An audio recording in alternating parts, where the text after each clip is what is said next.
This is Dion Kelly of journey-radio.com, and welcome to the Saturday Sit Down. We'll be right back after the break.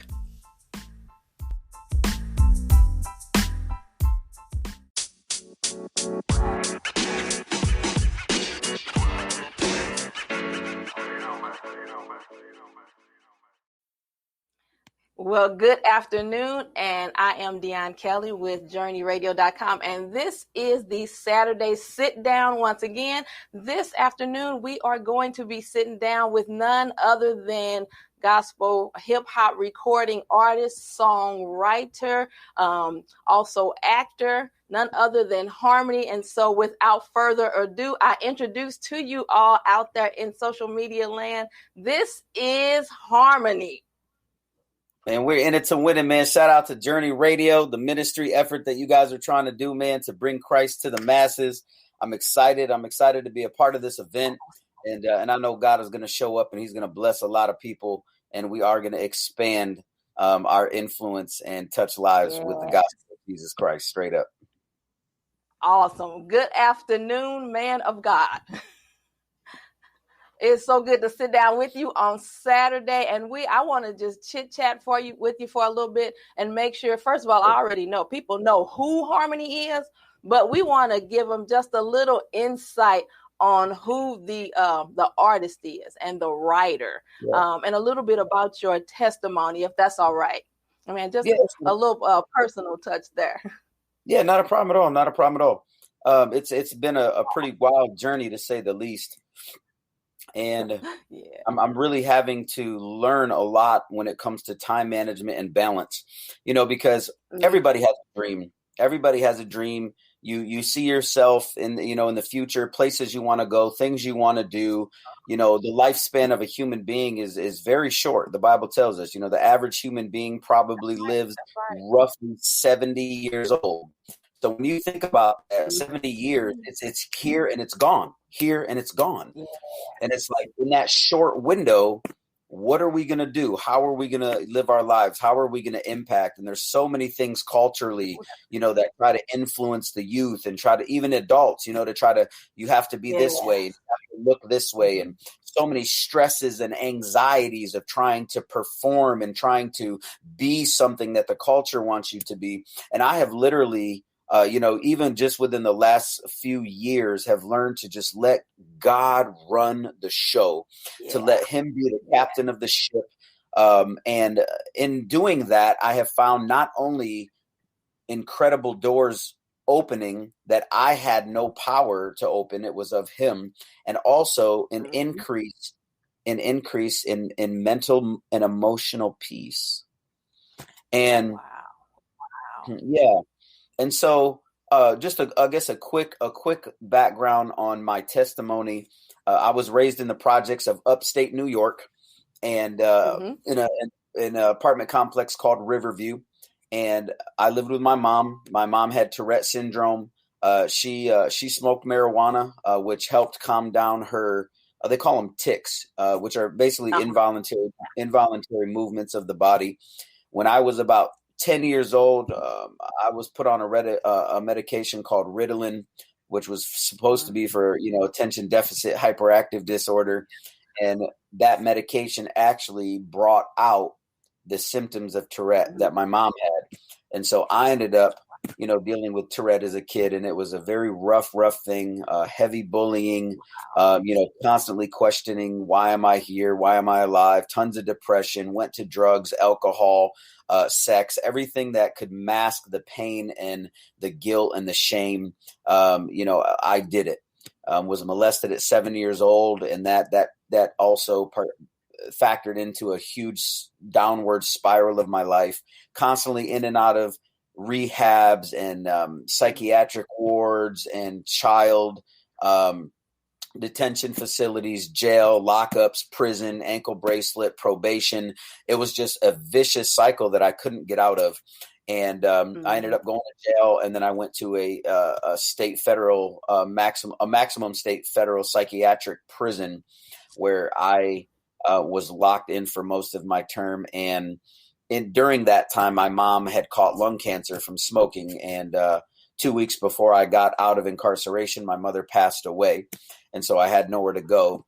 And my brother had met me at the brother that I grew up with in the same home. We had the same mom, but we had different dads, and neither of our dads were present in our life.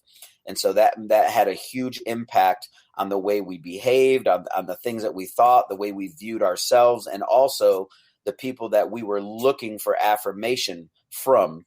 And unfortunately, the people that we were seeking that from were not good people. And so their influence, in both of our lives had a dramatic effect that caused a lot of damage to our lives. Mine especially, because I had went the route of alcohol, drugs, and very heavily too. And so was raided by the police when I was 15, raided by the SWAT when I was 17, kicked in our door, battering rams, the whole thing.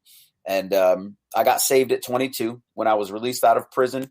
I went back to as the Bible says, as a dog returns to his vomit, so a person returns to his sin. That's what I had did. I ran back to the old things that I thought comforted me, and it led me back down another dramatic downward spiral. And eventually, I decided that I was sick and tired of being sick and tired, and I cried out to God when I was 22 years old.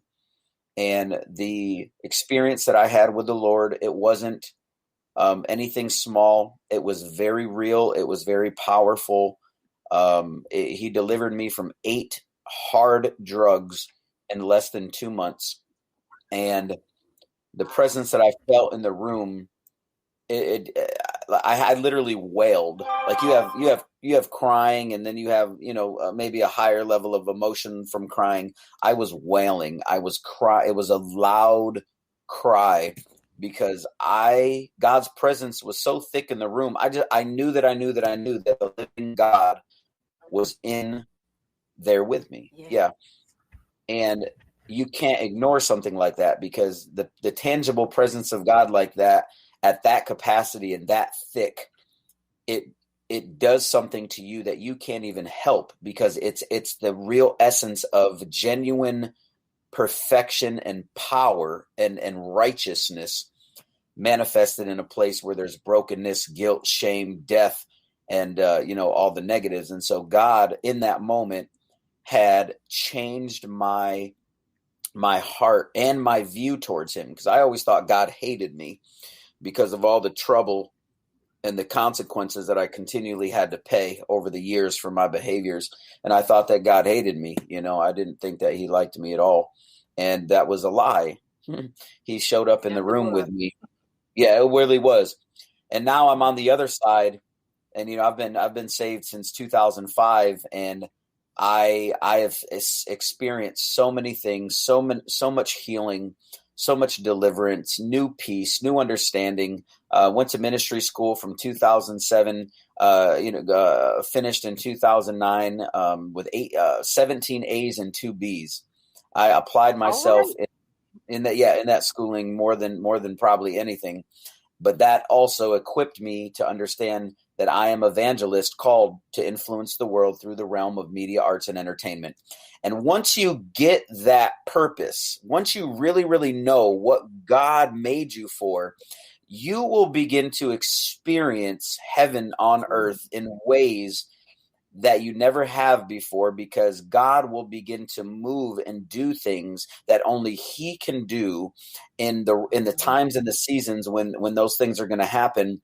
And you will begin to see God's will come alive in your life in the most incredible ways. And the only thing that you can do, you can't take credit. You can't give any human credit. The only person that can get that credit is the Lord Jesus Christ, God the Father.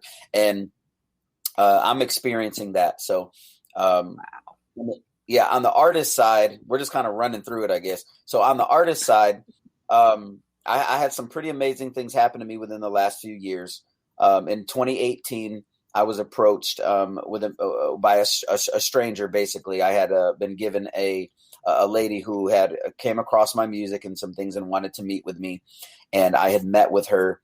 for the very first time. And we spent about 3 hours together, and I broke down giving her the good, the bad, and the ugly about my life. The victories I've had, the sins that I struggle with, I mean, everything. I just was very completely open and honest, but I also included the call of God that I really believed was upon my life and what he wanted to do, and shared my vision. And anyway, the next day I woke up, and my manager of that time had said that that same lady had wired $40,000 for my music career. And so I read about that. Yeah. And so that was extraordinary in a number of ways. One of those ways is because my grandmother, who passed away at 78 years old, was named Barbara. And my brother received $40,000 from her for his college, because he's a pilot. He flies private jets for a living, and he's a captain. That was the route that he went. Even though he got in trouble and things, he did something with his life that wasn't filled with the drugs and things that I did. And so I didn't get any money for anything because I wasn't ever ready. And so my grandmother passed away not too long after I got saved. And this was extraordinary because the lady who sent that money was named Barbara. Wow. Yeah. Lots of pieces like that. Like so many of those that I could talk about that are just extraordinary. But went through that situation. There was a negative side to that money. There was some money that was taken without permission. And so there was some separation that occurred during that time. And I went on as a solo artist independently with no management, no nothing. And I ended up getting contacted by a Hollywood producer who said that they had been following me for 7 years, and they wanted to give me an opportunity to write the main soundtrack for Lawrence Fishburne's upcoming movie. Yeah. Yep. And so I took that opportunity, and God birthed in my spirit a song to title "This Changes Everything." And so I wrote the soundtrack for that movie titled "This Changes Everything." And that's exactly what it did. It changed everything. Next thing I know, I'm getting hit up by producers here saying, "Hey, we want to fly you to Switzerland to act in a movie we're shooting." And I'm on a plane headed to Switzerland, and I'm over there acting in a movie. And they took my song "Champion" as the main soundtrack for that upcoming movie, which is titled "Smokers," starring Louis Mandylor and Costas Mandylor. And then I come back, and then I get another call. "Hey, we want you to write the main soundtrack for Wesley Snipes' upcoming movie." And then I get another call for this and another call for that. And I got brought on for this other movie, Texas Kill City, and another. And then all these things were happening that were changing my life at a very fast rate. And I'm having to process how quickly God is moving, right? And then back in August, 2020, COVID obviously changed a lot of things. I had a lot of amazing things set to happen in 2020. I was booked on the lineup for the Bank of California Summer Fest, and there was going to be 22,000 people there. I was also booked as a headliner that they were going to have either Tori Kelly, NF, or Lecrae, or Toby Mac, like some really big headliners mixed with me to do the Lawrence Fishburne movie tour. And so they already had set up 12 football stadiums, 10 to 15,000 people each stadium. And man, COVID just canceled that. Wiped that out. Yeah. And that's happened for a lot of musicians, hasn't it? That's a space that we're in, which is difficult when that's the reality is we know that God's our source, but if that's your resource for income. And so a lot of people, what I've noticed, have gone to outside of what God has called him to do. The thing that I've noticed with you is, even though your background was not smooth butter, we can say that, and you have a major testimony, but there was so many different segments in there. Like you were in you talked about the group that you were in. It was a bilingual group. Isn't that correct? Yeah, Okay. yeah, You talked yeah, about that. And then God kind of undid that. And then he kind of undid some relationships. And when the yeah, blessing of the money came, he kind of undid some friendships. yep, But I looked at that, and your life, he undid some things to put some other stuff together. And so when yes, that season ended, that what looked like chaos was actually God restoring to prepare you yes. for the next. So what I got excited about when I was just kind of thinking about that and making some notes and just things I want to ask you about, I got excited about and I think you were just getting ready to talk about it, the producer that came to you about wanting to put your testimony out there, on put it on screen, put your testimony out there for others to see. I'm saying your testimony. Let me I talk churchy sometimes. Let me It's talk okay. regular. No, They want to put your life out on the screen. yeah, So no, it is. talk to us Yeah, about that, which I believe is an amazing thing. I never would have guessed when I was 7 years old and being molested by that guy, living in the projects, seeing the drug dealers, seeing all the stuff happen, seeing people get stabbed, in the neighborhood, running away, being locked in the psych ward, all the things that I was going through. A lot of people, you hear people say like, man, my life is like a movie. My life could be a movie. My life this. I never, ever, ever, ever, ever, ever thought that all of the things that I was going through was one day going to be turned into a major motion picture. And I never knew that. And after the chaos of 2020 was coming down, or starting to, fade a little bit, leading Just into a little. 2020. Yeah, just, a little. I mean, I had been approached. I actually got a phone call from a gentleman that I was on set with in Switzerland. Because I had flew there, remember? I just said I had flew to Switzerland for that movie, right? Well, while I was there, I met some people. And it's really ironic because the guy that had contacted me to introduce me to this Hollywood producer and director, we didn't really spend a lot of time together. I mean, we conversated a little bit, but it wasn't anything where I would ever think like he would remember that I was from Dallas, Texas, and like little minute details like that. It just didn't fit the profile of that. You know what I'm saying? And so this gentleman had reached out to me out of nowhere and was like, "Hey, man, just want to check and see how you're doing." And I wanted to ask you a question. Didn't you say that you lived in Dallas, Texas? And I was thinking in my head, there's no way you remember that. Like, what? But I indulged the situation. I was like, yeah, I live in Dallas. He was like, man, I had just remembered that out of nowhere. And it's amazing because I know a Hollywood director that's going to be in Dallas this coming weekend. And I would love to set you two up for lunch to just see what happens. And I was like, I said that would be amazing. I would love to meet. Fine. Sounds strange, but that's fine. Yeah. It was different. It was definitely out of the blue and just like boom. But I was like, yeah, that would be cool, And so I prayed and I asked God to bless the meeting and just give me the wisdom to say what needed to be said and whatever He wanted to do. I said if it's even just meeting for me to learn something, cool, whatever you want to do. So I went to that meeting. And it was 3 hours, just like the one with Barbara. The atmosphere felt just like the one with Barbara. And the nature of our 3-hour conversation was exactly the nature of the conversation with Barbara. It was about the good, the bad, and the ugly.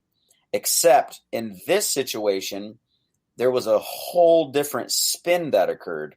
Because as this guy is asking me personal questions about my life, my mom, my sins, and he wanted me to be real. He wanted me to tell him the truth, and I did. And after about 3 hours of this interrogation of Harmony's life, he sat back in his chair and he said, "Let me tell you why we're really here, why I really believe we're here." He said, "Have you ever seen the movie 8 Mile?" And I said, "Yeah." I said, as a matter of fact, that was actually one of my favorite movies growing up, because of, you see this guy who's going through Eminem, going through some stuff, Marshall Mathers, and just his life story and everything, and the rap mixed in. And I was like, I loved rapping as a kid growing up, so I was like, I was really attached to that movie and that storyline. And he said, "Well, ever since I've seen that movie, I've always wanted a story that was similar to what he went through, except I would like to turn the movie into a positive that gives God credit and not man." In 8 Mile, Eminem was the one who received the glory.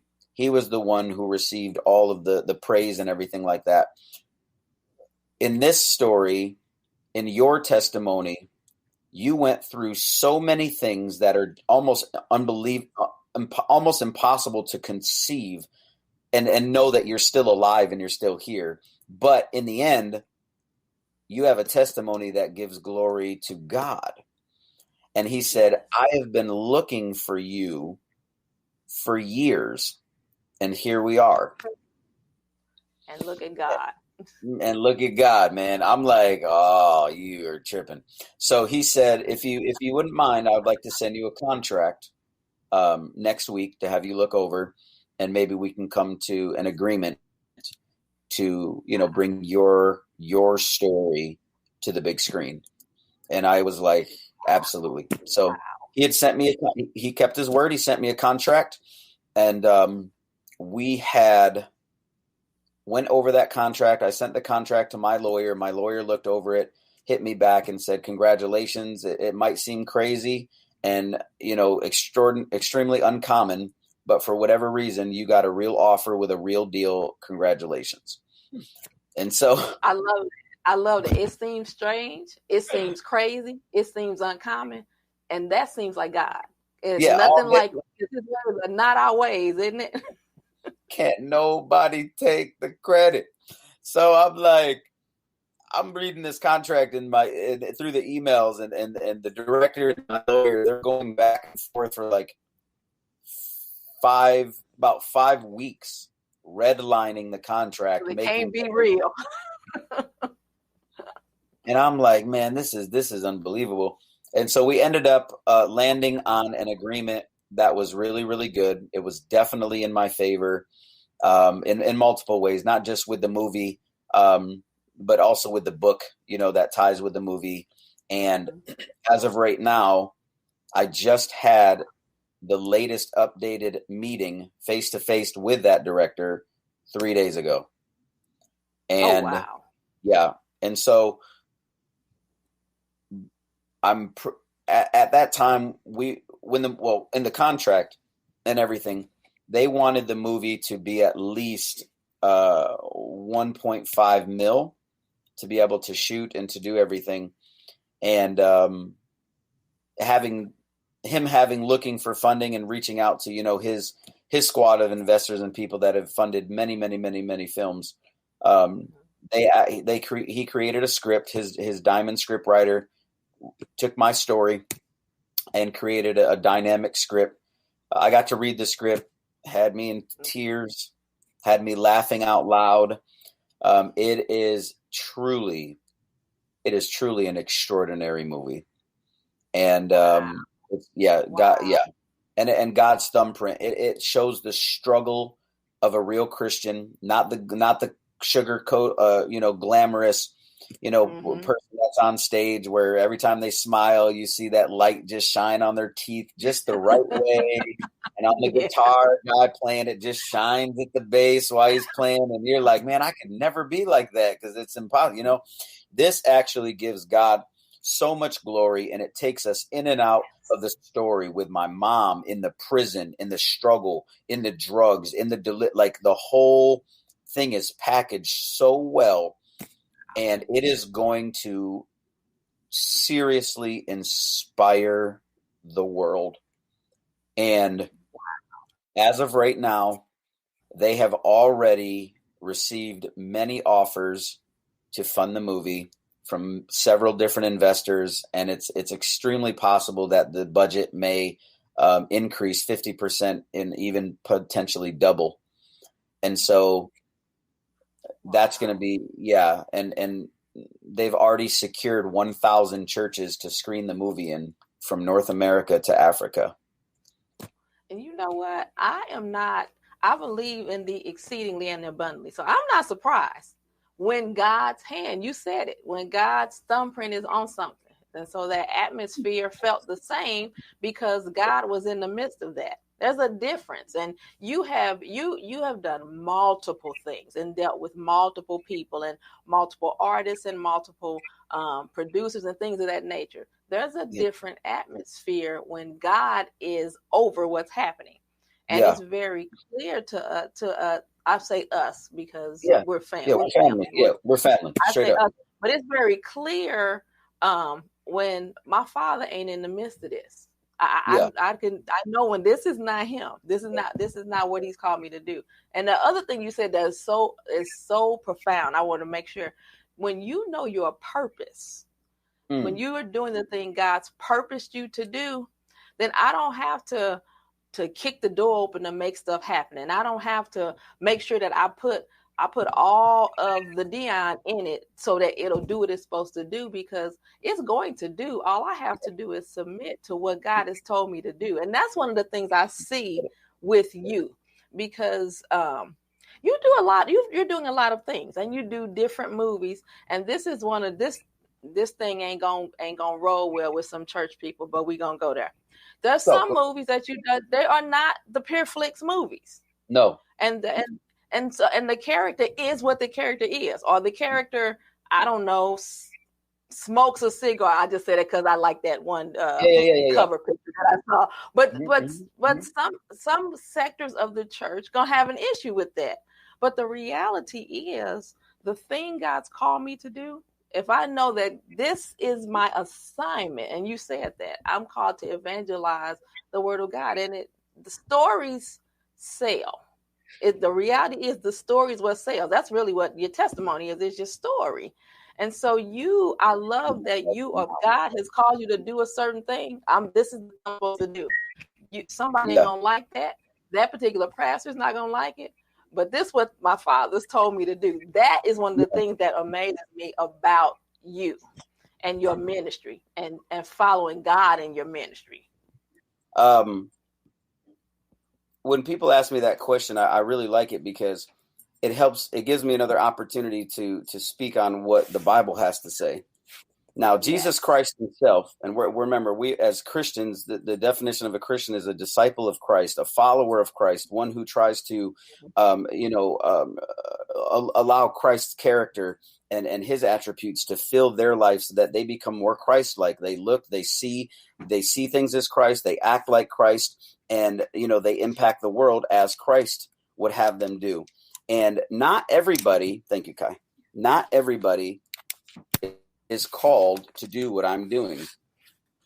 Mm-hmm. Not everybody is even able to do what I do. And the reason is because we all have different callings and anointings for different things. You have some people literally who get teams of people and they go in the strip clubs. Some people can't go up in the strip clubs trying to minister to people. You can't go on places where you see people because they may still struggle with sexual temptation and things of that nature. And it's just not their avenue to be able to do that. Some people can't, dwell in certain atmospheres or even are anointed to be in certain atmospheres where they're going to be effective in ministry. So for me, I was molested. I was on probation. I was smoking cigarettes. I was around the drugs, all of that. If I'm in an atmosphere where somebody's smoking cigarettes and things like that, it does not mean I smoke cigarettes because I've already been around that. I understand. And I have the anointing to dwell in that atmosphere and not do as they do.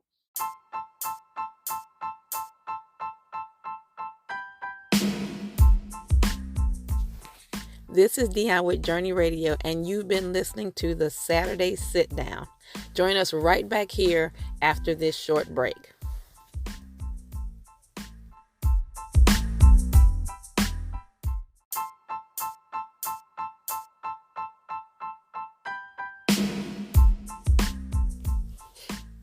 Hey, Journey Radio family, this is Dion, and we have been sitting down with none other than hip-hop recording artist, writer, and producer Harmini. Join me right here next week for part 2 of this Saturday sit-down, brought to you by Journey Radio.